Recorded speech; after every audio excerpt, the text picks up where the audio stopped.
بسم اللہ الرحمن الرحیم، شروع اللہ پاک کے نام سے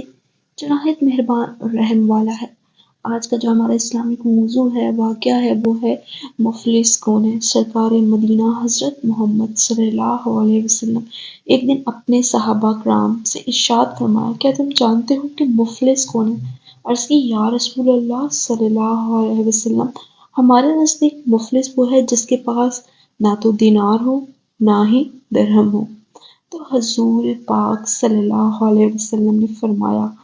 ایسا نہیں ہے، بلکہ مفلس تو وہ ہے جو قیامت کے دن نماز، روزے، زکوٰۃ اور صدقہ لے کر آئے گا،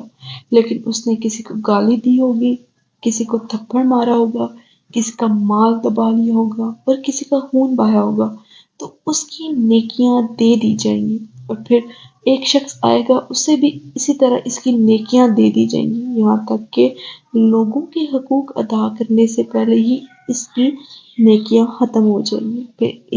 اس سے ان کے گناہ دیے جائیں گے، تو اسے ان لوگوں کے گناہوں کی وجہ سے جہنم میں پھینک دیا جائے گا۔ یہی شخص مفلس ہے۔